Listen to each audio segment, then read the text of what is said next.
Mas a ideia de uma entrevista com você, aproveitando sua vinda atual, surgiu para mim porque eu fui no lançamento do seu livro e assisti sua conferência. No final da conferência, quando eu fui colher tua assinatura, teu autógrafo para o livro, eu disse, você é uma cientista. E você disse para mim, e não sou psicanalista? Então eu começaria com isso. É verdade que a gente vem da USP. E que na USP a gente tinha a sorte de ter o César Hades. O César nos formou a um espírito de observação científica que eu devo dizer, a Liana estudava peixinho. O Elias da Rocha Barros e eu, Calitrix Jaco, só que ele tinha 15, eu tinha 4. Mas nós ficamos muito tempo trabalhando observação. Eu acho que isso permitiu de ter uma posição que não é a que eu uso em psicanálise, não é essa a minha posição, mas me ensinou que isso também existe. A gente tinha uma boa formação científica, eu acho, na USP, você não acha? E mesmo o pessoal que vinha do mundo da experimental, que não era o nosso bairro, a nossa maneira, tinha uma tal seriedade que isso nos permite pensar que a gente pode encontrar um cognitivista e discutir com ele. Isso são fatos, não é? Que me ajudam, eu acho, com relação a quem, por exemplo, fez PUC ou faculdades no tipo na França, não é? Como não tiveram essa sorte de entrar em contato com ciência. No fim dos anos 60, início dos anos 70, Elias, a gente gostava desse lado. Não sei se você também gostava tanto, Liana. A gente gostava desse lado científico. Bom, aí a gente caiu na marmita da psicanálise. Eu tinha caído ainda mais cedo que eu caí, com 16 anos. Tinha aquele famoso grupo da Regina Schneiderman, chamou a Betty Milan e a Cristina, que eram as duas melhores alunas de física dos colégios, onde ela ensinava, Dante Bandeirantes. E aí, a Betty, que acabava de entrar na psicologia, achou um sujeito de óculos lendo um papel Bíblia e trouxe para a gente, chamava Fábio Herman. Aí ficou o Fábio, nós 3, não é? Então, é verdade que a gente caiu no pote da psicanálise muito cedo. Fazem 62 anos. Gente, que horror.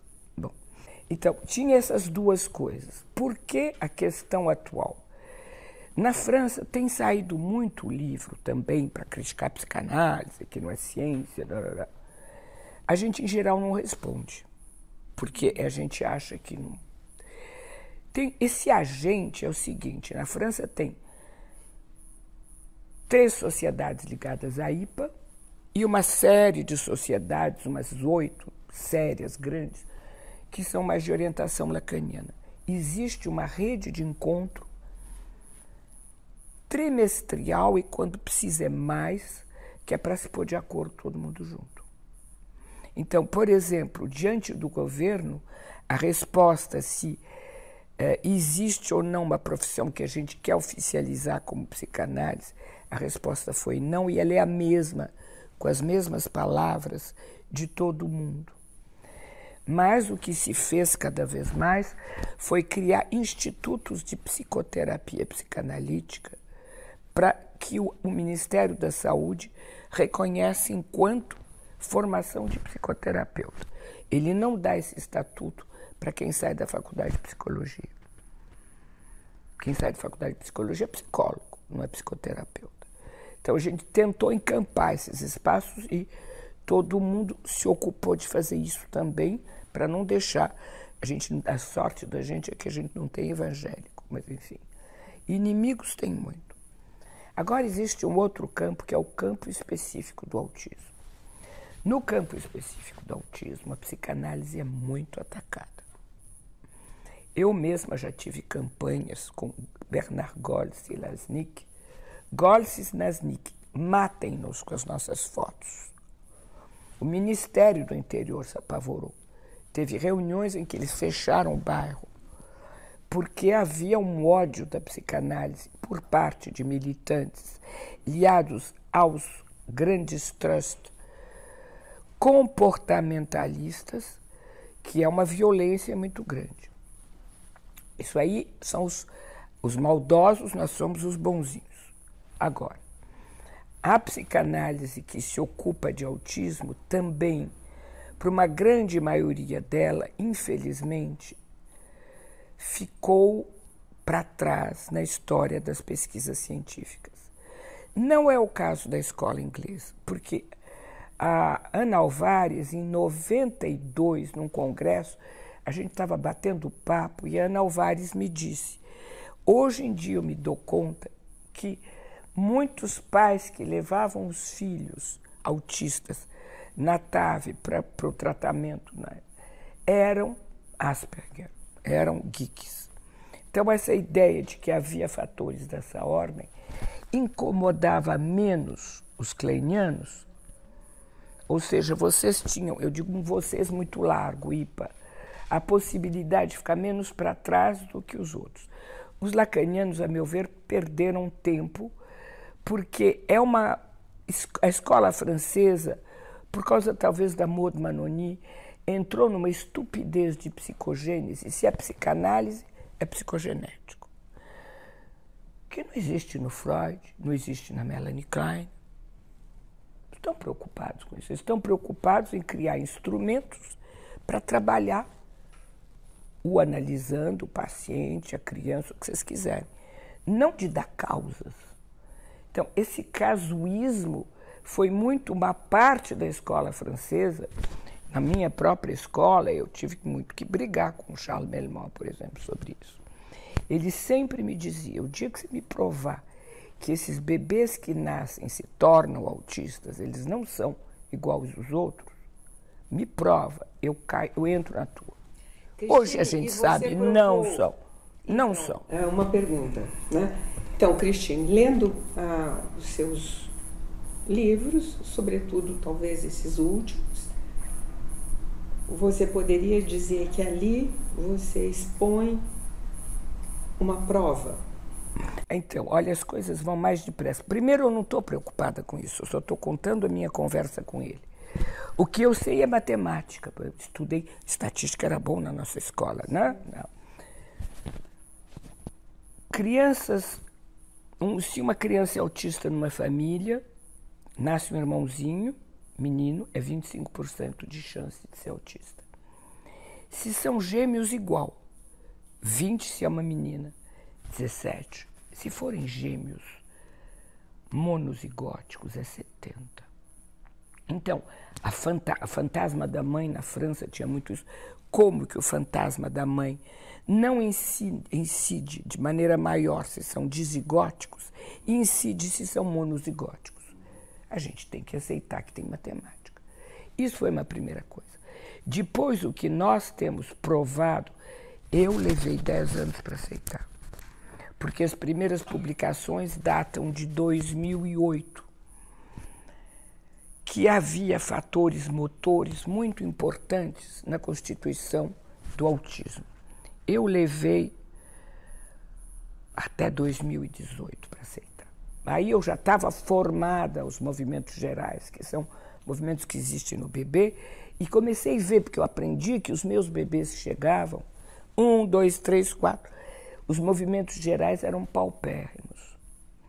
Então, mas eu aprendi, olha, para vocês terem ideia, abriu a Covid, aí que eu fui me formar para ler General Movements. E eu tinha uma companheira de estudos, que era Geneviève Hague, que é uma das morreu agora. Ela tinha naquela altura 84 anos, as duas, uma de 75 e a de 84 se formando para aprender. Então é coisa muito recente. Hoje nós estamos em pesquisas internacionais, as nossas equipes estão trabalhando, a gente trabalhou com mais ou menos 100 bebês, irmãos e irmãs, estudando General Movements, e agora a gente trabalha com os japoneses, a equipe do professor Doi, que veio passar 6 meses em Paris, a gente tem nada a ver com a psicanálise. Eles tinham mostrado que no quarto mês, você estudar os General Movements, você tinha uma correlação de quase 90% com o que dava no MChat. O MChat é um teste que o mundo inteiro aprova, cognitivista, que é feito pelo Baron Cohen, que era uma pessoa que mandava, aliás, para Tavistock e para Ana Alvares todos os pacientezinhos que ele via depois. Então, isso é o que é o Golden Standard para 18 meses. E aos 4 meses é igual. Eu não estou nem falando da Preoi nem do IRT, está vendo? Ficar em coisa mais orgânica. Hoje, eles sabem que com 3 dias dá para ver. E agora a gente está trabalhando com imagem, mas aqui não tem, esse dos 3 dias está publicado com um bom fator de impacto. A gente está começando a ver imagem de movimento geral em feto. A gente está atarantado. Mas o meu problema não é este. É que eu penso que existe uma plasticidade cerebral e epigenética importante e que se eu conseguir atender nos primeiríssimos meses de vida, nós vamos poder modificar o destino desses bebês. Agora, por quê? Isso aí não só nós, também faço questão de dizer, nós os psicanalistas. Também os cognitivistas, o pessoal que criou o Denver, eles começaram... Explica o que é o Denver. O método Denver é um método de atendimento, um produto, né? Mas que é feito, não tem atrás uma multinacional para arrecadar milhões como a ABA. É um pouco mais inteligente, mais fino, tem pesquisador, certamente o meu amigo sabe melhor que eu o que é o Denver, mas tem muito professor de medicina interessado nisso. Mas o que é interessante é que a Michelle Dawson, que cria esse método, ela diz que ela acredita que intervindo para modificar o meio ambiente, a gente pode evitar que a circuitaria se torne de tipo autístico. Porque o que caracteriza a diferença entre nós e os organicistas é que os organicistas pensam que tem problema genético, tem problema orgânico, aquilo faz que a circuitaria autística. Aquilo que faz, esse problema orgânico e genético, que faz que a circuitaria... Certo. Nós pensamos que não, mas eu devo também dizer que os cognitivistas também pensam que não. Esses problemas orgânicos dos bebês, e não é só o problema dos movimentos gerais, eles vão repercutir no meio ambiente e vão demolir os pais. E por demolirem os pais, ou o Nebenmensch, como dizia o nosso amigo Freud, por isso vira uma circuitaria atípica e aí não tem mais jeito. Então eles começaram intervindo para sustentar a intervenção junto aos pais para eles aguentarem aquilo. Então nós não somos os primeiros a fazer isso. Em paralelo, havia os cognitivistas, há também algumas publicações inglesas interessantes de gente ligada à psicodinâmica, porém nós fazemos mais. Nós, psicanalistas, fazemos mais. Por quê? A gente acredita na transdisciplinaridade e na necessidade do psicanalista ser humilde.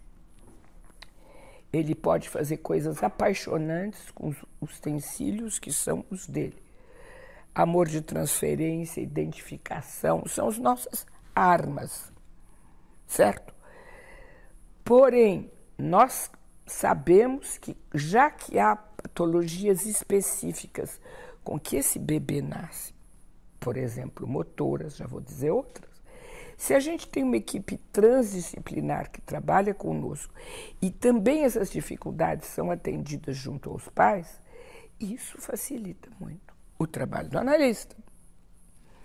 Hoje em dia a gente sabe que tem coisas muito... A gente sempre sabia da história da dor, não é, Rogério? Acho que você ouviu falar. Só que hoje a gente não só tem publicações imensas, como a gente está pensando que existe eles, os pesquisadores, estão pensando que existe, na verdade, um problema mais geral, que é o sistema neurovegetativo é extremamente frágil. Então, a dor é sentida de outra maneira muito mais intensa, há medo da dor. Esses bebês entram em pânico quando sentem dor e aí vão subindo os graus de estresse. Aí teve gente que foi ver cortisol, eles ficam num estado de quantidade de cortisol produzido, não dá para fazer mais nada. E nós pensamos que os psicanalistas sabem permitir de produzir outros neurotransmissores. Isso aí quem fala é o Kandel, que diz que a gente pode fabricar aqueles neurotransmissores do prazer, endorfina e todos os outros. E a gente faz isso com pulsão, com 3 tempos da pulsão, com partilha de prazer, ou seja, nosso instrumental. Cristina, fala dos 3 tempos da pulsão. Mas não basta só isso, hein? Isso é coisa velha minha. Então, quando você me diz esses últimos anos, eu vim ensinar agora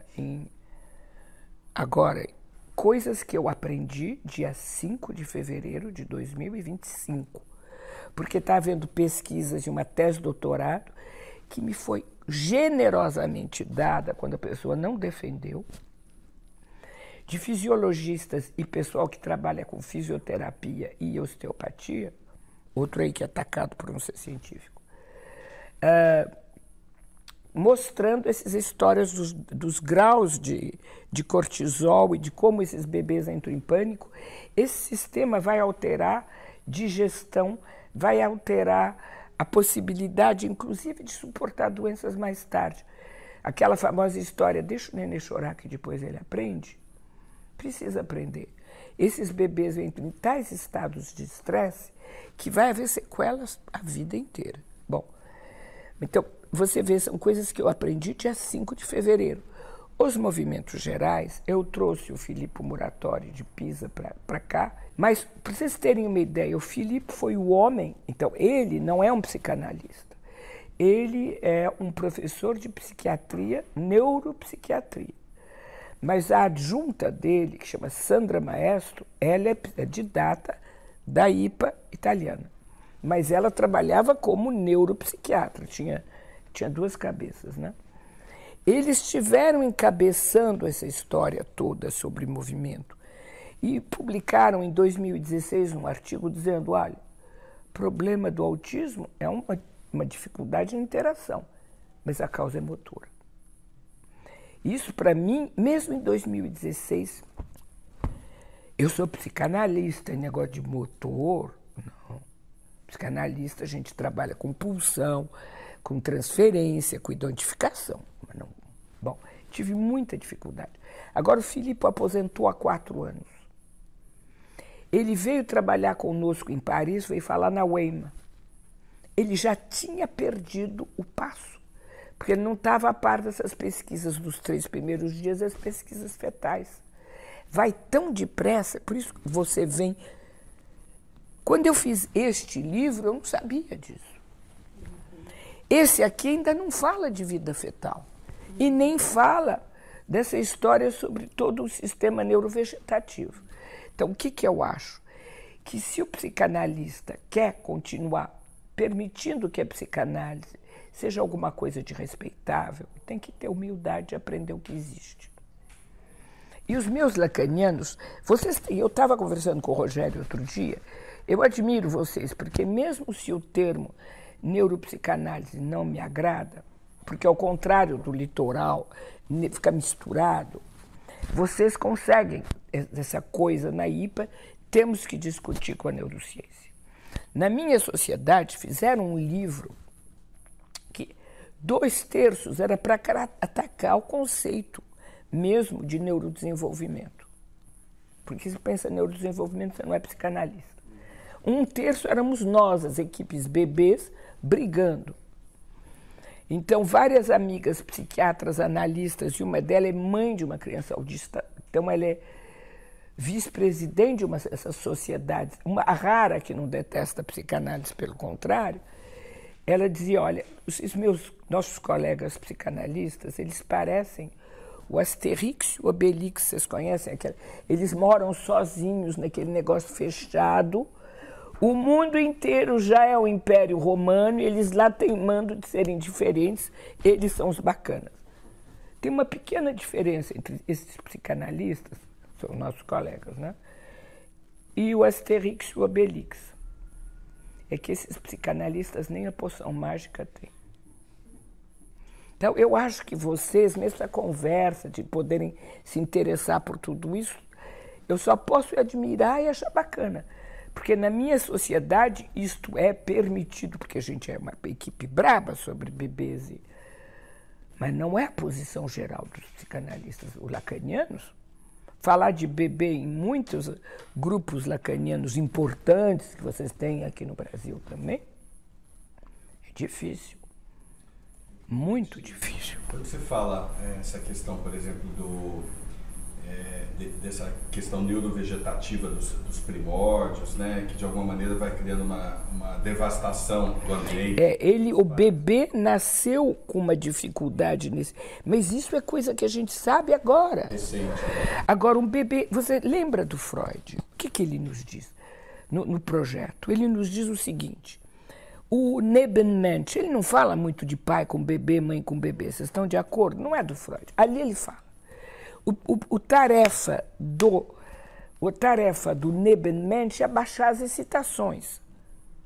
Se ele consegue. Que alteram a homeostase totalmente. Um bebê que só urra e grita. E outra coisa, que eu gosto muito do projeto, trabalhei muito com o projeto, que eu acho que é um contexto que nos permite não perder pé nas nossas ideias e poder escutar o que a ciência fala. Mas o projeto tem 2 capítulos sobre a dor e sobre defeito de filtro. E o que é a dor? Então, a dor, a gente fala da dor interna, mas ele diz também que a dor provém de grandes quantidades. Mas se o bebê não está exposto nem a luzes horrorosas, nem a frio, nem a barulhos, e que, no entanto, ele não consegue transformar aquela quantidade Q, uma pequena QN, que é a única que dá para passar por Psi ômega, vai ser um raio que vai passar naquele Psi, vai destruir tudo. É ali o que ele chama dos Wunschvorstellungen, polo alucinatório de satisfação, que é o que vai construir o aparelho psíquico na relação com o outro. E o que a gente tem que ver é a que ponto, diante de um bebê que só grita, que empurra a mãe porque tem dor, não há quem ajude esse bebê a não ter dor,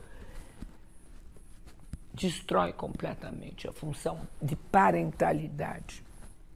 Agora, só uma questão com isso.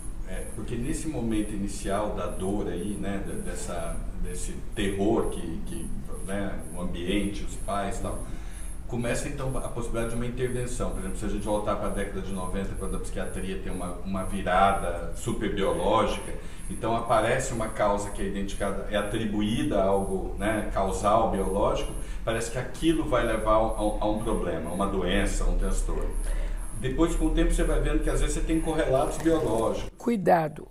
Qual é a nossa única diferença com eles? A gente faz valsa 1, 2, 3, 1, 2, 3.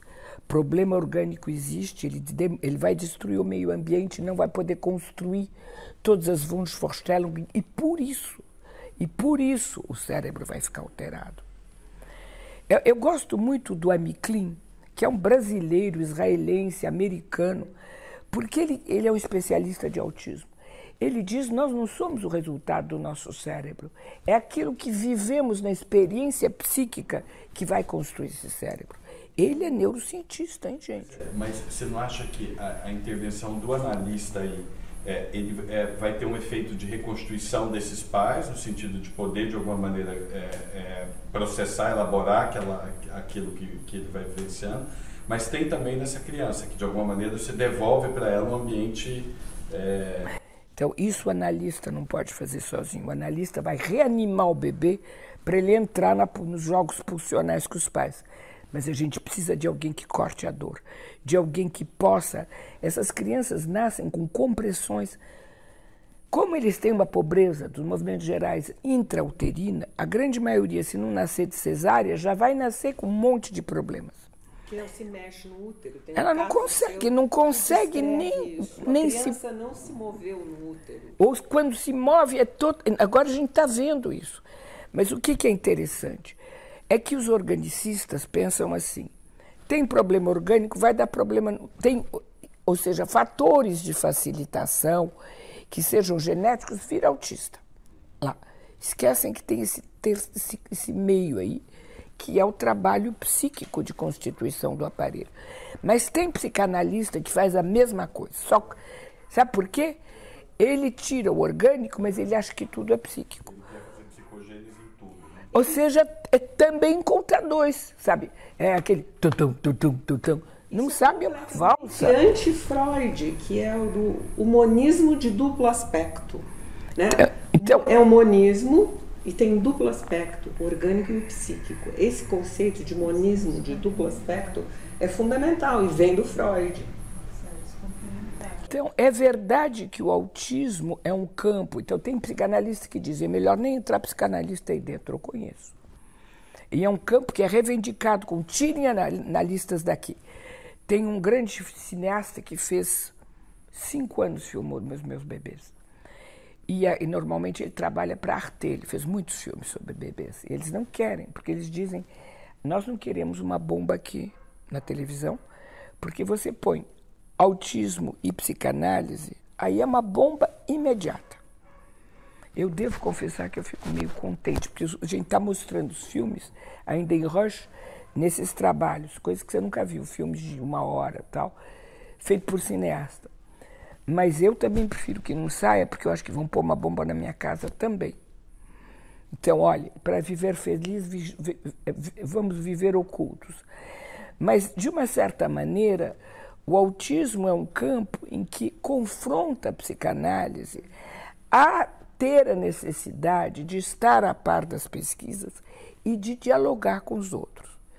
O número de colegas que eu tenho, que são pretensamente especialistas do autismo, psicanalistas, que dizem o que eu sabia nos anos 70, mesma coisa.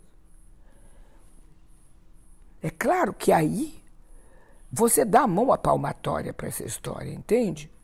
Eu não quero que a psicanálise seja uma ciência, ela é uma praxis para mim. Mas que a psicanálise não possa dialogar com a ciência e não possa intercambiar é grave. Certo? Mas ela não é só uma praxis. Para nós, lacanianos, ela é uma praxis, ela não é uma ciência. É uma praxis. Bom, mas se pegar... Praxis é uma palavra muito honrosa para nós, não é feia. Praxis é honrosa, vem do Marx, né? Então, é honrosa, é um trabalho que de interface entre pessoas. Isso é a praxis, aquilo que eu ponho no outro devolve para mim. Mas, bom, o que eu queria dizer é que, enfim, a definição da psicanálise é, pelo próprio Freud, retomada por alguns autores, o Fábio, por exemplo, que é um método. Né? Então, o fundamento é um método, não o único fundamento, é um método, né? Ao mesmo tempo investigativo, ele de dupla face, ele é curativo e investigativo. Essa definição que está nas enciclopédias, que foi feita pelo próprio Freud, eu acho muito interessante. É um método agora... de pesquisa de dupla face. Enquanto você pesquisa e descobre, você cura. E lendo os teus casos, isso é muito evidente. Bom, mas agora vamos fazer uma coisa. O que é ciência no mundo de hoje? Sejamos humildes. Na verdade, é quem publica com fator de impacto. Então, aí vem todo o bando dos analistas e dizem, eu topo que tem uma ciência, mas essa eu não quero. Começa de novo, esse eu não quero. O que eu acho importante nesse diálogo é que a gente possa, inclusive, dialogar com quem publica com fator de impacto. Não pode ser assim, ou tem uma ciência que eu não sei o que é, e a outra com fator de impacto. Essa não presta, essa não é bonita, né? Eu acho que a gente tem que dialogar com quem publica coisas interessantes para nós, né? Tem diversas entradas, né, nesse campo. Se a gente poder começar a pensar, por exemplo, quando eu penso nessa ciência de fator de impacto, em termos de psicanálise, eu vou pensar em estudos quantitativos de eficácia, como tem tido essas publicações agora. Não, a psicanálise não consegue entrar aí dentro, ela é qualitativa. Ela é? Qualitativo. Então, mas hoje em dia começa um movimento no mundo de grandes publicações em torno disso, em revistas do World Psychiatry. Então, para mim, não é grave. Eu tenho, não sei quantas publicações com fator de impacto você tem. Eu tenho algumas, não fico Bom, eu tenho umas 7 ou 8, talvez você tenha até mais. Quando eu faço isso, eu não estou fazendo psicanálise. Eu me submeti, quando a gente fez a pesquisa da PREU com 14.800 crianças e 600 médicos da rede pública, não sei, mas ninguém mais vai inventar um negócio desse tamanho, né? E aí, quem assina são vários professores de cátedra de psiquiatria infantil, tem epidemiólogo, tem um monte de pediatra, e assinam psicanalistas também. Pesquisa é assim, você faz desse jeito. Nós fizemos isso para poder provar, porque a gente trabalha com... Nosso instrumental é a voz da prosódia do Menhez. Eu posso chegar no Freud e dizer, isso eu achei nos xistes suas relações com o inconsciente, mas porque eu me interessei pela psicolinguística, que é uma ciência, e que a gente casou as coisas. Aí teve que publicar 1.500 pedaços de filme para ver que isso era verdade. Quando a gente não está fazendo isso, não estou fazendo psicanálise. Mas na hora que eu faço uma prosódia maravilhosa com o bebê e que a mãe pode se identificar comigo e fazer e o bebê vem, isso é o campo da psicanálise, é o meu instrumental. Mas então, aí é interessante isso que você está falando, que é qualitativo, de alguma maneira você faz os filmes... 1.500 pedaços de filme é quantitativo. Então, tudo bem, mas você começa com uma avaliação ali qualitativa dessa experiência, tudo vai partir da psicanálise, não trabalha não, tudo não parte da psicanálise, sejamos humildes. Parte da clínica. A clínica, na cabeça de um psicanalista, diz, aquilo Freud disse ali. Ah, mas o pessoal da psicolinguística, que não sabe que o Freud existe, porque precisa saber que fora do mundo tem gente que não sabe que o Freud existe, diz a mesma coisa sem saber. No caso era o poeta Heine, cita o Freud, que quando ele vai falar do familionário, vocês estão lembrando do familionário? Eu sei que você sabe tudo isso, não tem nem graça, mas eles que são psicanalistas de adulto talvez nunca se interessaram muito por isso. E tem a coisa que aparece é que familionário não é alemão. Então começa dizendo, cara, além de cortar a unha, de ser pobre e de vender bilhete de loteria, nulo, não sabe alemão. Familionário não existe. Quando ele diz que foi recebido pelo tio Salomon Rothschild de maneira familionária. Aí passa lá o poeta Heine, que ouve o papo, realmente não é alemão, de repente diz, pô, é um gênio esse cara. Ele fez um xiste. Por quê? Porque o Heine acha que jamais o Salomão poderia receber uma pessoa de outra maneira, certo? Então, ele diz sideração e luz em alemão. Diz o Heine, que está o Freud copiando lá, né? São os banhos de Luca. Primeiro capítulo do xiste. Aí eu faço assim, porque são coisas que eu vi, e eu encontro isso lá nos psicolinguistas. Aí puxa, e começa a ver-se nos filmes caseiros dos bebês, que se tornaram autistas de carteirinha, não tinha momentos que eles olhavam. Aí a gente começa com uma coisa qualitativa. Começamos com 5 bebês. Fomos ver, passou no laboratório e tinha aquela bendita da voz, porque sideração e luz, o Freud e o Heine não sabiam, mas faz assim. Isso produz um efeito na voz, que o Freud não sabia, o Heine também e o Lacan também não. Então a gente sai daí. Mas para provar, a gente precisou botar 2 equipes, o Pitié-Salpêtrière e Pisa, para trabalhar com equipes imensas em cima de 1.500 pedaços de filme, para mostrar que aquela ideia que vem da clínica, porque ele ligou uma coisa da clínica com uma ideia do Freud, aquilo será que dá para provar? Aí passa para o... Mas não é tanto esse meu problema. Meu problema é o seguinte, eu dou supervisão para um monte de psicanalistas gracinhas, atendem a criancinha de 2, 3 anos, autista já. Fazem um trabalho lindo, felizes da vida, acham que a criança está indo bem. Com 4, a mãe vai no neuro, o neuro diz, fizeram avaliação? Não. Teve exame genético? Não. Teve isso, teve metabolismo? Não.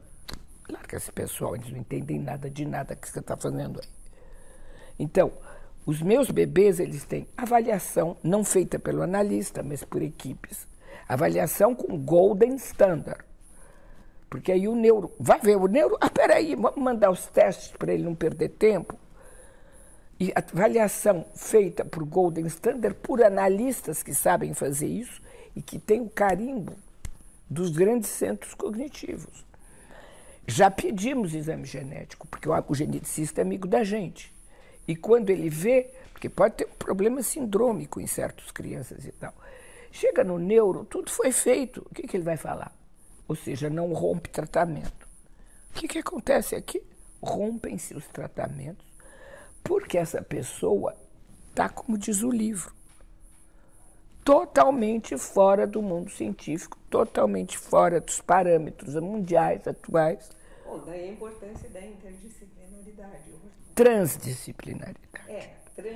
Porque não é a mesma coisa. A quando eu mando um bebê pro trabalho sobre dor, eu estou em contato. Não é a mãe que sai correndo pegar pedaços, somos nós que pedimos. Exames genéticos, coitados, não vão fazer porque não querem me ver que eu sou analista. O geneticista, quem consegue o rendezvous é a minha equipe. Muito mais depressa que se passar por um organicista, porque é a nossa turma, com o Arnold Munique. Ou seja, a gente consegue fazer, já que não haja nem ruptura, e que há um diálogo, é isso que eu chamo de... Eu não vou virar geneticista, mas eu acho interessante quando eu escuto o Munique falar.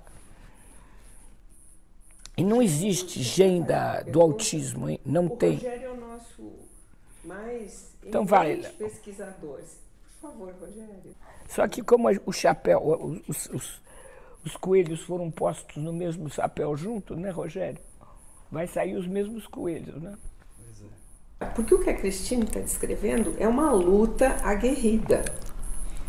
É uma luta com os organicistas, é uma luta. Claro que você foi conseguindo ter efetivamente escuta, né?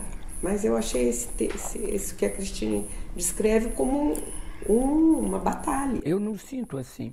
Quando eu aprendo coisas sobre, por exemplo, é orgânico essa história dos problemas do sistema neurovegetativo. Eu fico empolgada. Ok, aí não é luta. Cristine, quando você fala da terapeuta e da mãe que leva para o neurologista e a psicanalista não está atualizada e que se rompem tratamentos, é uma guerra. Mas isso aqui não acontece para nós. Não acontece, porque a gente já está pedindo tudo. Claro. Eu acho que esse é o teu trabalho. É isso que você vem me ensinando. É quando você vem para cá e leva o pessoal lá para a montanha, para São Bento do Sapucaí, são essas coisas que você está transmitindo justamente. Né? Para que não fique aquela analista bem intencionada dentro do seu consultório, tratando da criança e tem umas conversas com a mãe, você está tentando passar essa. Bom, primeiro que para nós, tratar a criança e ter umas conversas com a mãe é delirante. Porque uma criança que não entra em contato com a mãe, o tratamento só pode ser conjunto. Como é que você vai se interpor se nem a mãe ainda tem contato? Você vai deixar a mãe atrás da porta? Isso não se faz mais nem na escola inglesa. Mas eles demoraram mais que eu. E Maria Rode descobriu a necessidade absoluta de trabalho com os pais junto, os pais como coterapeutas no século XXI. E o livro que você diz, eu já fazia isso nos anos 80, né? Mas aí com crianças maiores, né, Cristine? Imagina se com o bebê eu vou mandar ele pegar o metrô sozinho. Não, Cristine, eu acho que naquela época você trabalhava com crianças maiores. Claro, 2, 3, 5 anos. Isso. Mas assim mesmo eu usava os pais dentro da sessão me ajudando. Mas tem descrições suas de muita presença da mãe e, eventualmente, que eu lembre, presença do pai. Os pais, quando podem vir, são mais do que bem-vindos, só que, em geral, eles trabalham. É difícil estar trazendo o tempo todo, mas claro que os pais são usados. São bons coterapeutas também. Mas isso eu acho que agora, no mundo da psicanálise com autismo, mais ou menos... parou-se de cuidar de uma criança com os pais atrás da porta. Isso mais ou menos bateu. Mas eu acho que o que você pode trazer, Rogério, é que você vem desses dois campos.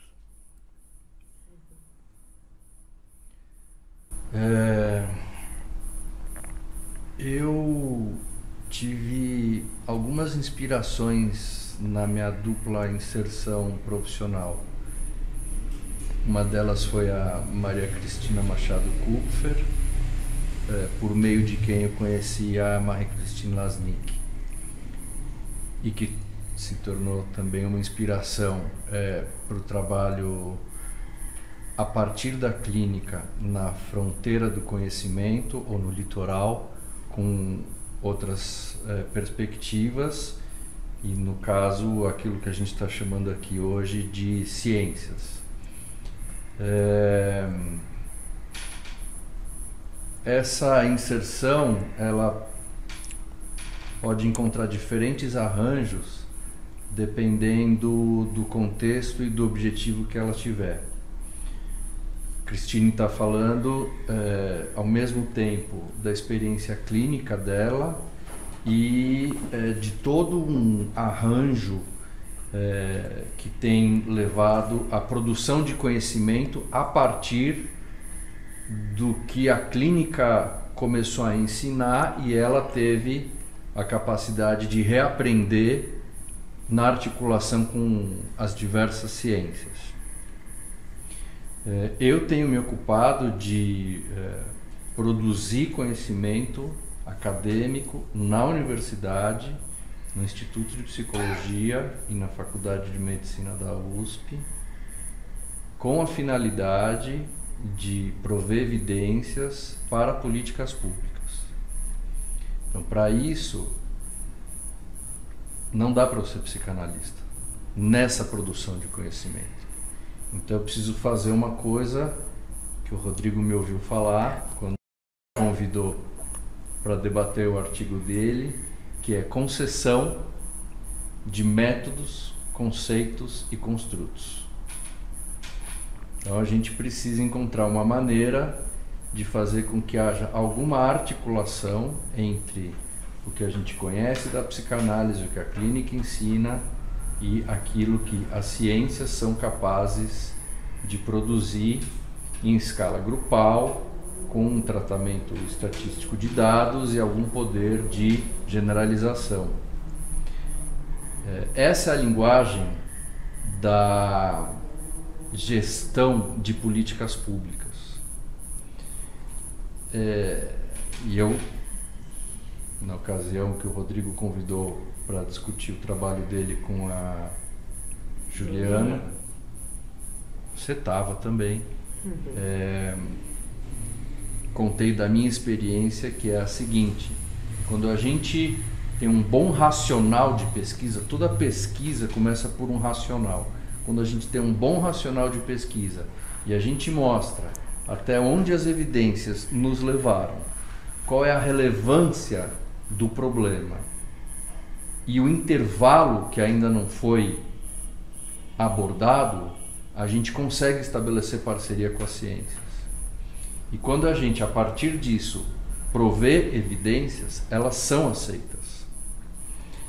Então, eu tenho que fazer coro a Cristine e dizer que se guerra há, como você mencionou, ela não está entre quem trabalha com psicanálise desse jeito e as ciências ou os cientistas. Ela está muito mais entre quem faz isso da psicanálise e psicanalistas. Tem uma fala muito comum, eu vejo às vezes entre psicanalistas, que é de como se não interessasse a psicanálise qualquer aproximação com a ideia de ciência, como se... A ideia de ciência. Oi? Eu não queria ouvir, você disse a ideia de ciência, é isso?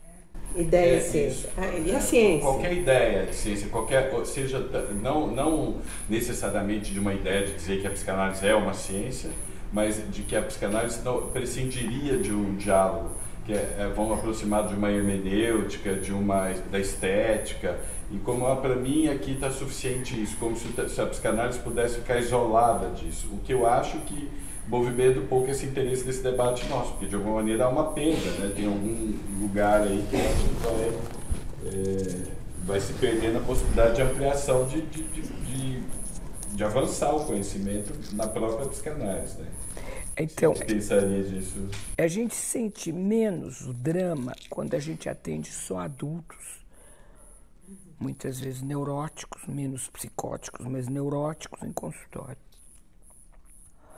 Porém, quando a gente trabalha com essas patologias pesadas, a gente é obrigado a saber que existem elementos de outros campos que vão me esclarecer. Por exemplo, o meu cliente de 1 mês, 2 meses, ele tem um divã, mas não é o do Freud.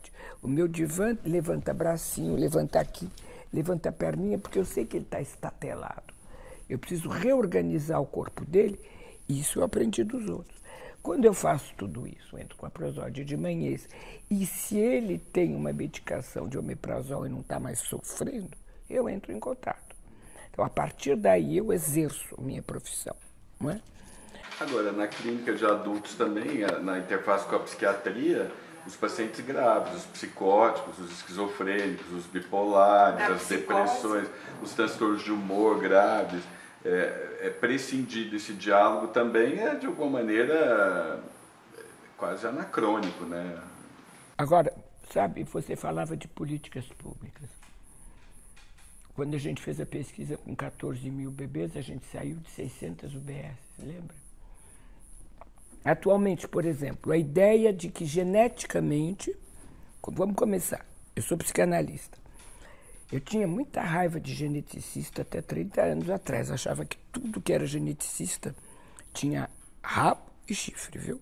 Aprendi, isso que eu conto, como que eu fui trabalhar em congressos, descobri que tinha gente muito interessante em todos esses campos. Mas, bom, a genética me diz que o bebê que vai nascer que tem 25% de chance de ser autista, o que é altíssimo em medicina, não é, doutora?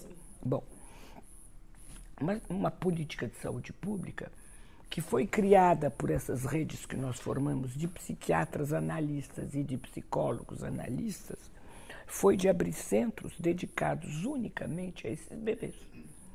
Ou seja, centros que entram em rede, aí é realmente trabalho público, rede com os hospitais dias que atendem as crianças de 4, 5, 10 anos autistas. Vai ter filho, ele vai ser atendido. A mãe e os pais são recebidos desde a gravidez. E a gente vai ver se faz parte dos 75%, que bom. Oba, festa é hoje. E o que a gente diz para os pais, a festa é hoje ou é daqui a um ano.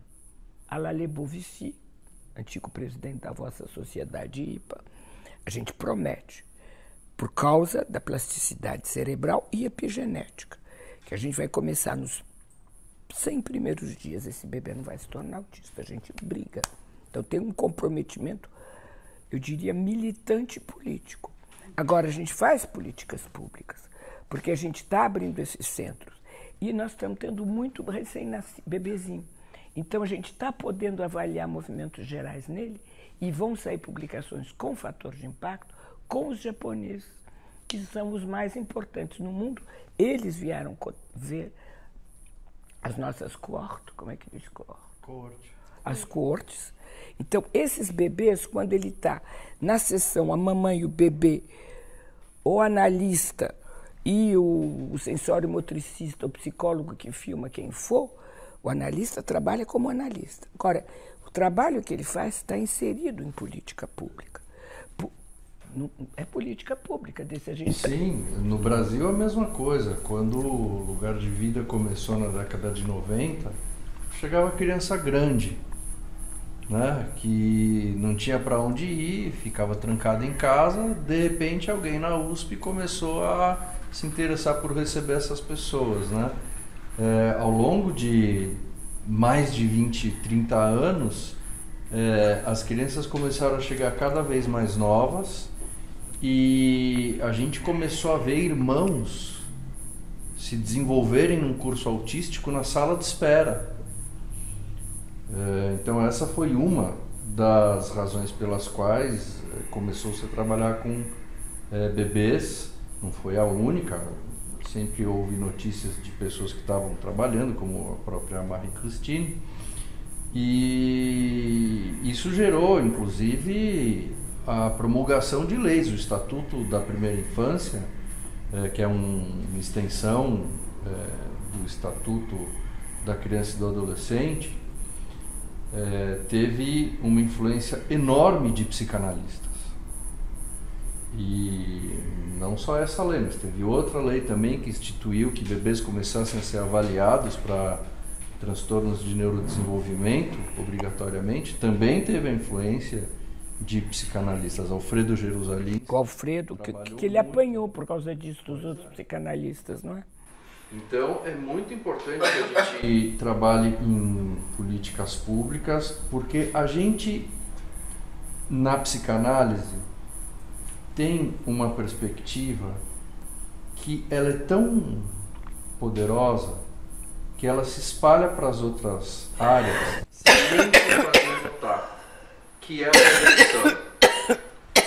Então, na literatura existe um debate de que, eventualmente, as diversas perspectivas psicoterápicas elas podem ter chegado em platôs, em alguns efeitos de estabilidade, e o que haveria de ser feito para que pudesse avançar em políticas públicas seria, primeiro, combater estigmatização e preconceito para acesso ao tratamento, coisa que dizer que psicanálise não é ciência, não tem embasamento em evidências, só aumenta a estigmatização e preconceito. Segundo, prevenção. E a psicanálise ela é muito mais bem equipada para fazer prevenção do que outras perspectivas. Outra política pública, que pode não parecer, mas eu defendo que se trata disso também, é manter viva a psicanálise no debate com outros métodos no âmbito universitário. Se a psicanálise morrer na universidade, ela morre mais rápido nos consultórios. Eu estou há alguns anos no comitê de pesquisa da IPA e conheço e trabalho com psicanalistas, em geral, mais experientes, mais velhos do que eu. A Diana fez parte desse trabalho por um tempo também, de diversos países. E eu comecei a fazer uma enquete, ainda que impressionisticamente, a respeito de se a psicanálise ainda é ministrada nas universidades e se os institutos ainda recebem candidatos. Quando a psicanálise não é mais ministrada nas universidades, os institutos tendem a parar de receber candidatos. E as instituições, as sociedades tendem a se tornar cada vez mais fracas e com menos números. Então, é uma política pública da psicanálise manter viva a riqueza que a gente tem como aportar, inclusive para outras perspectivas, numa fecundação recíproca, a meu ver, metodológica com outras áreas. Rogério, eu queria aproveitar isso que você dizer. Eu queria pedir para a Christine se ela podia contar um pouco mais do episódio lá com o Ministério do Interior, as ameaças e todo o ódio, né? Então, você foi vista como demônio? Eu e o Bernard Gols, que é da APF, que é da IPA, não é, ia aproveitar, botavam só o sobrenome judaico, sabe, que é para aproveitar. Mas só uma segunda parte. Não, eu tenho um Wikipédia que é muito engraçado, de 3 páginas. Foi feito contra mim.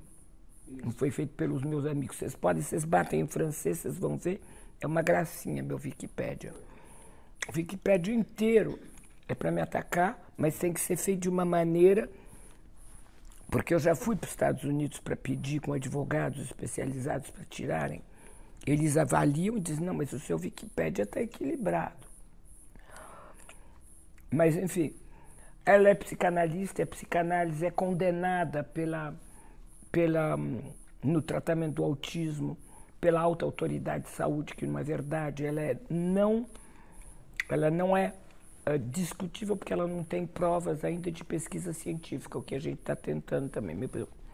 Mas é muito engraçado, porque para me atacarem, ela pretende, é o meu Wikipédia, ela pretende que dá para avaliar o risco em bebês dos primeiros meses de vida. Ora, sabemos muito bem que a ciência prova que é só a partir dos 18 meses.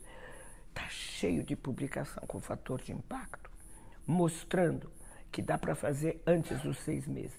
Inclusive, tem revista da literatura científica.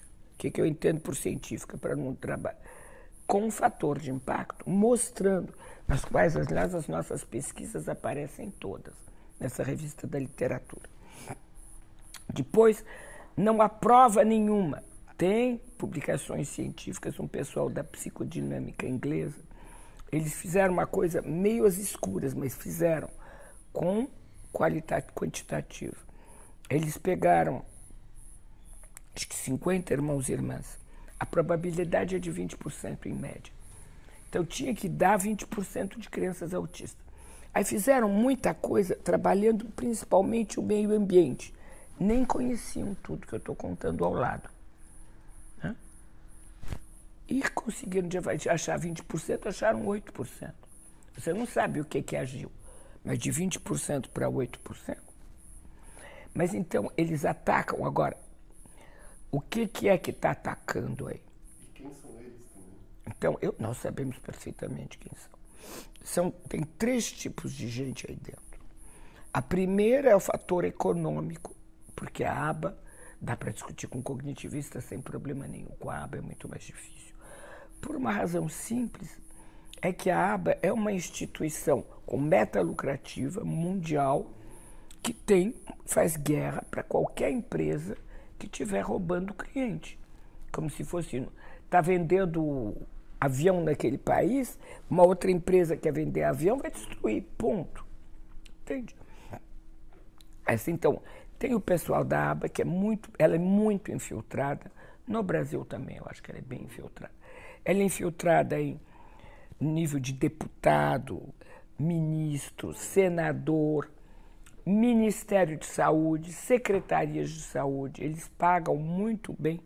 Na França, eles não podem pôr dinheiro na mão dessa gente, mas oferecem férias maravilhosas. E nas ilhas do Pacífico Sul, estava todo mundo gozando na minha cara lá, que nem era eu que estava pagando a formação lá na montanha. A aba paga e paga a família inteira, e leva para as ilhas do Pacífico Sul. Bom, então, isso é um problema mundial. Sai nas revistas de estudos econômicos, saem-se. Outro dia meu marido me trouxe uma revista de economia que estava assim, o investimento juteux, como é que é juteux, que você investe, dá muito proveitoso do campo do handicap infantil. Então, esses são os primeiros. Há uma segunda categoria que nós criamos nós inteirinhos, sozinhos. A categoria dos pais de autistas grandes, brabos, velhos, e que nos odeiam. Olha, Freud nos dizia 2 coisas. Associação livre e pergunte-se que parte você toma nos males dos quais você se planca, não sei mais falar, se queixa. Os pais de autistas velhos nos odeiam. De autistas velhos. O que esse pessoal ouviu na boca de analistas não está escrito. E ainda conseguem ouvir. Você tem esse bebê que é desesperadamente doloroso, que não tem nenhum meio de comunicar com você, que tem todo esse sistema neurovegetativo em transe. São bebês muito difíceis de você lidar. Você vai ver o analista, com a criancinha de 2, 3 anos, você viveu tudo isso, e deixa entender ou diz que o problema é o aparelho psíquico da mãe. Então, isso fabrica militantes que odeiam a psicanálise. Não é totalmente absurdo entender que, de vez de se jogar de um prédio do 13º andar, passa o dia a psicanálise. Então, nós temos uma certa responsabilidade nisso. Eu já fui, uma vez eu chego em Brest, fazer uma conferência no Michel Bodbol, que é o professor de psiquiatria infantil àquela altura. Tem um comitê que me recebe de pais. Tambores, televisão local, claro. Tambores, aqueles negócios para megafone e tal, para me proibir de fazer a reunião. Eu digo, eu quero conversar com eles. Todos eram pais que tinham passado por isso. É um pouco parecido, né, Cristina, com o motivo da exclusão da psicanálise dos DSMs na psiquiatria americana. É todo o ataque que vem por conta dessa psicanálise psicogênica, que vai explicar tudo, teorias sobre a homossexualidade, teorias sobre a psicose. Agressões que a gente perpetua. E que faz sentido, né, as pessoas dizerem... Não, tinha uma mãe lá me contando a história, eu olhei para a cara dela e disse assim, você nunca deixa alguém dizer que foi por conta de você que esse bebê se tornou assim. Você diga a ele que venha ver a Lasnik se te disser isso. Teatralmente, porque é absurdo o que essa gente viveu. Eu já tive uma... Mas e o terceiro grupo, só para pegar... Você falou os dois primeiros, você falou que tinha um terceiro, Lasnik? Então, tinha um que é o dinheiro, a segunda é essa... E a terceira é que, de fato, o pessoal está lá na sua torre de cristal. Ah, uma coisa que eu falei muito. Hoje em dia tem Golden Standard para avaliar risco de autismo em bebês de 18 meses, crianças de 18 meses, 2 anos, 3 anos, é a DI e a DOS. São os Golden Standard. Muito psicanalista ouviu falar de grade de avaliação, já começa a ter alergia. Nossos colegas se formaram com os papas. Então a gente tem o carimbo que os organicistas não têm, porque em geral eles mandam uma psicóloga, não sei o quê, que aprendeu a fazer, mas não tem o carimbo oficial. Mas a grande maioria, essa criança não é mais autista, grande discurso brasileiro. Foi no neuro, disseram que era autista, foram fazer um teste neuropsicológico, fizeram os Golden Standard. Eu sei que a criança não é autista. Eu canso de mostrar em filmes meus que criancinhas que tinham uma síndrome complexa, o que nasceu o irmãozinho, que não sei o quê, aos 2 anos e meio, 3 anos, na DOS Toddler, ele está ainda no espectro. Agora, vai olhar o neném na minha sessão ou na escola, é uma perfeição, porque no meio ambiente protegido ou na sessão faz tudo. Agora, essas crianças guardaram uma fragilidade que faz com que, se o meio ambiente se altera um pouco, muda a professora, muda a escola, a cidade, vai mostrar problemas. Esses testes cognitivistas são feitos como uma rádio para mostrar eventuais fragilidades. Então, como que é?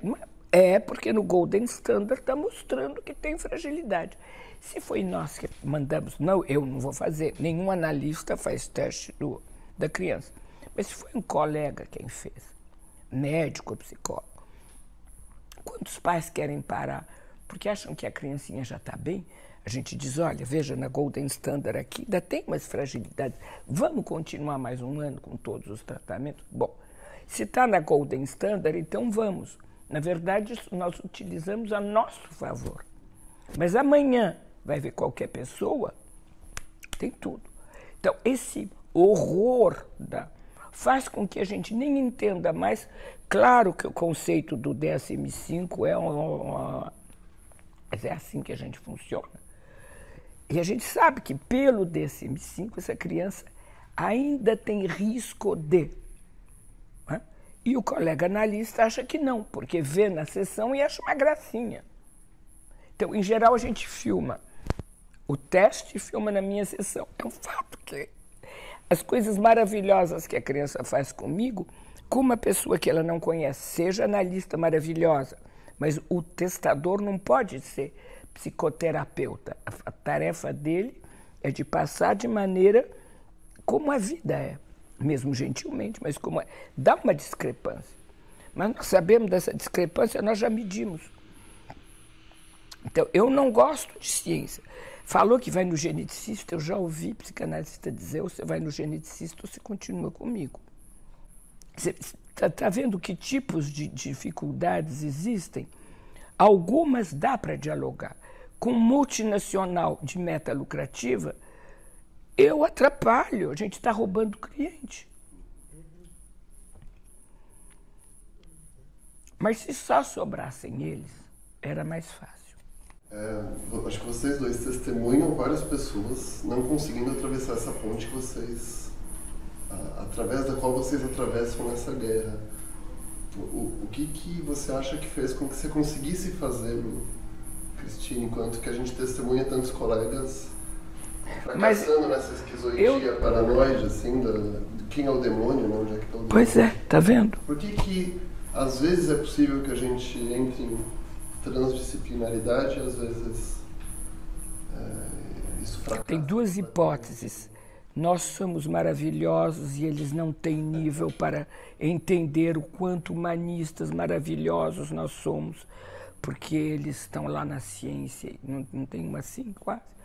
A outra é, o que foi, eu sempre me pergunto, que foi que nós fizemos para perder o debate? Porque o Freud discutia com a ciência do tempo dele. O meu mestre analista Lacan, ele estava super interessado em matemática, em pesquisa científica, em etologia, em linguística. Ele estava. O que faz com que às vezes a gente se fecha e não se interessa mais pelo mundo? Porque quando eu faço tudo isso, eu me divirto, eu não me sinto em guerra. Bom, quando eu vejo o meu Wikipédia, eu vejo que tem anime. Só vocês lerem, vocês vão rir. Mas eu não me sinto em guerra, eu me sinto muito mais como no Alasca, descobrindo minas de ouro. Não é muito confortável, a gente acampa, né? A minha impressão, né, é que você tem uma escuta psicanalítica fora do, né, quer dizer, essa escuta que você, essa possibilidade de estar no Alasca, eu acho que é aquilo que a gente idealmente chamaria de uma escuta psicanalítica, né, aberta para o que vier do paciente. E parece que você abre isso não só com as crianças, enfim, mas com o que te circunda, né? Não sei, dá a impressão que você tem... Acho que você é boazinha comigo, porque tem uma diferença. Eu não atendo mais crianças, eu atendo alguns bebês, e para te dizer, o resto da vida eu estou escutando gente no divã, em que 90% são analistas, sabe? Quando a gente fica velhinho, tem um momento em que os analisandos são analistas, faz parte da velhice. Mas eu tenho os bebezinhos, os meus analisandos, analistas, têm que pôr um chinelinho, porque eles sabem que tem bebê que pode lamber chão ali. Então, os bebês são reis. Quando eu atendo um bebê, depois eu atendo um bebê durante 1 hora, depois tem uma carrada de colegas para atender, foi tão delicioso trabalhar com aquele bebê e a mãe, que não só o bebê conseguiu desenvolver endorfinas, que vão fazer com que os neurotransmissores funcionem melhor. Estou falando de psicanálise, não. Isso aí é o Kandel. Que vai permitir que haja uma modificação da expressão dos genes. Sempre o senhor Kandel, Prêmio Nobel de Medicina. Mas eu vejo essa endorfina em mim também, hein? Porque eu tenho muito mais saco para aguentar os meus analisandos, que nem sempre são muito engraçados, viu? Porque isso é uma coisa. Então, isso já é um tchan. Eu não atendo mais criança, atendi até os 70 anos, não atendo mais. Mas atendo bebezinho e adultos. Mas eu acho que é tão incrível a experiência de atender um bebê, tão incrível que você... A velocidade com que as coisas se modificam, porque eu não sei se vocês fazem milagres, mas os meus analisandos demoram para se modificar. Viu? Uma coisa lenta, tem que ter paciência. Tem muita sessão que é lá, e você constrói de pouquinho em pouquinho. O neném, em alguns meses, é uma explosão. Então, isso é muito gratificante. Agora, você me diz que eu escuto os outros. Nem todos. Eu já sei que tem alguns que nem adianta. Porque o que eles querem é brigar. Então, vai ser difícil. Mas os pesquisadores de ciência em geral são mais abertos, você não acha, Rogério? Acho. Pelos relatos, pelo que eu já fiz para tomar contato, por exemplo, com o que faz o Mark Solms,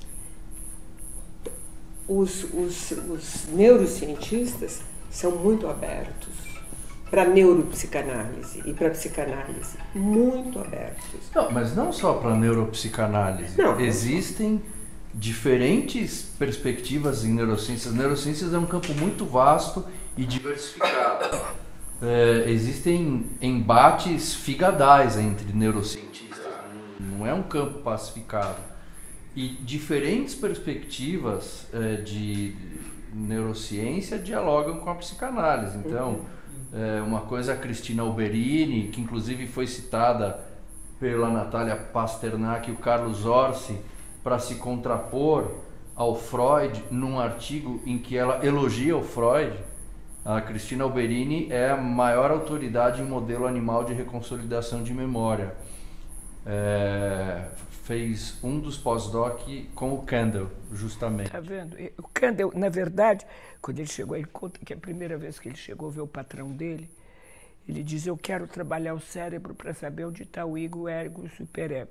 O cara diz: vai estudar primeiro elemento monocelular. Você conhecia essa história? Não. Você vai estudar primeiro organismo monocelular, tá bom? Depois a gente conversa. Mas ele chegou com isso pro cara na infância dele. E a Cristina Alberini é psicanalista, mas ela é psicanalista para informar a pesquisa com modelo animal que ela faz. Mas não é a única, é Richard Lane, Georg Nordhoff. No nosso grupo da USP a gente acabou de contratar uma neurocientista que trabalha com... Ela é escocesa, foi formada pelo Jonathan Green. Que é ele que eu não citei. Sim, é deles a pesquisa que eu dizia. Às vezes. Foi eles que fizeram a história dos bebês que só acharam 8% de vez de 20%, é do Jonathan Green. Eu não citei porque achei que eles não conheciam, não queriam encher o saco. Não, ela está trabalhando com o Leopoldo Fulgêncio, que é um psicanalista winnicottiano, e comigo na USP. Então tem diversas perspectivas em neurociência. Eu só queria acrescentar uma coisa que eu acho importante, já que a gente está gravando, né?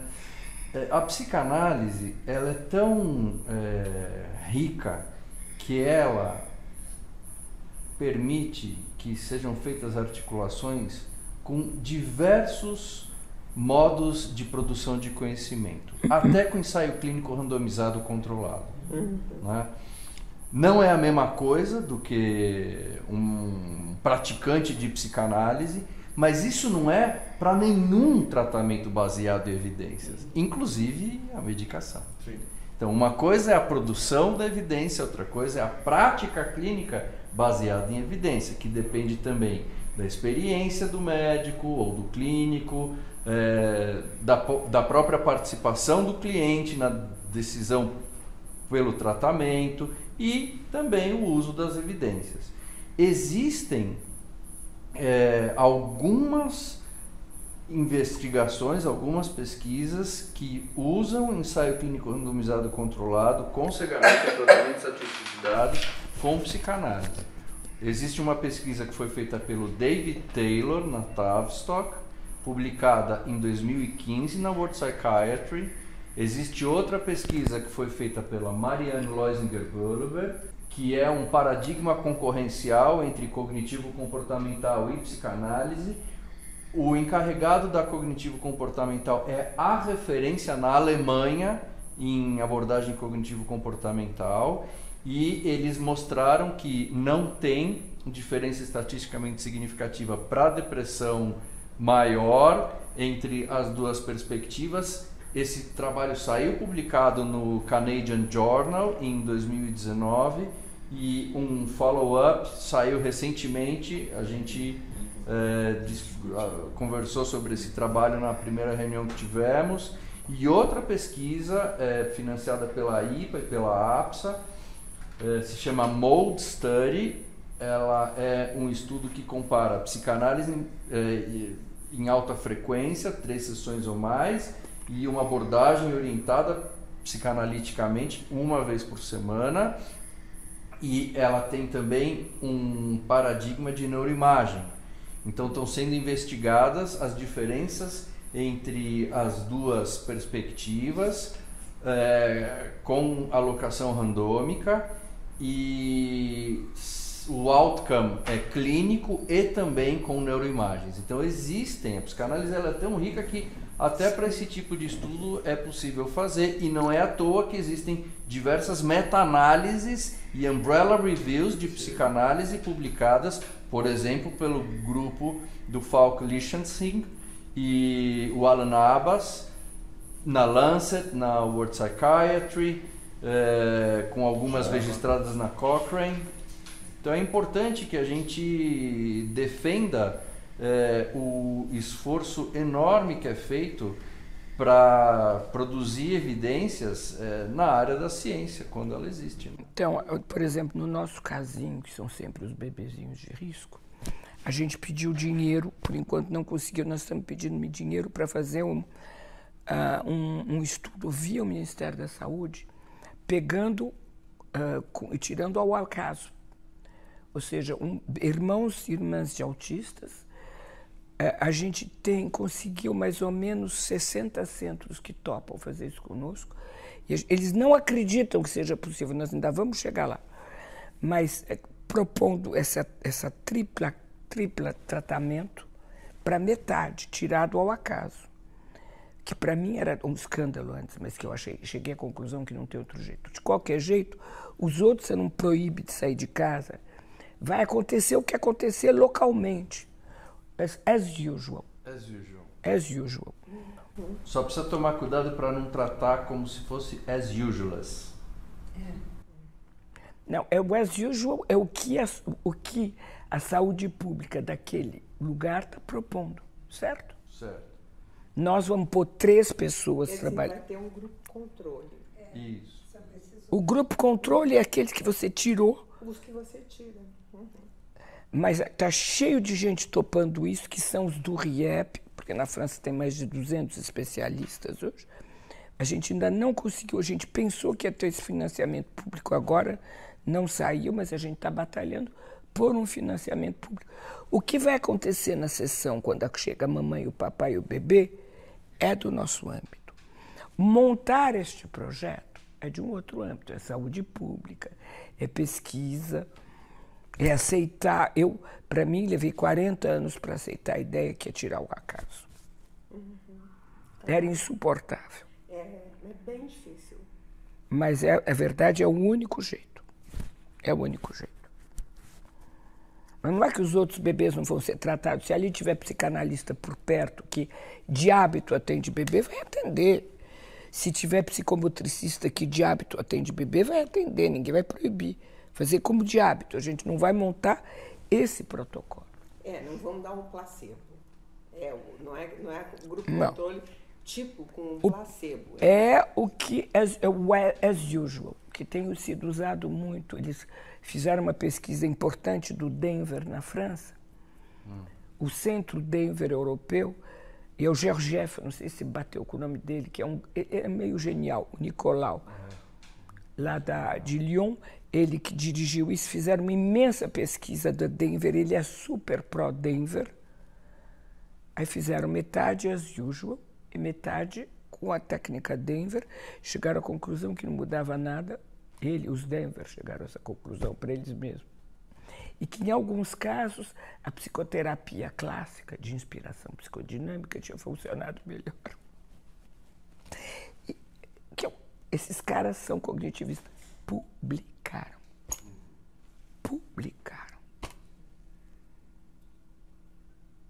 Que eu acho muito corajoso, não é? Te agradecemos muito. Obrigado para o Rogério também. Claro, por isso que ele veio sentar ao teu lado.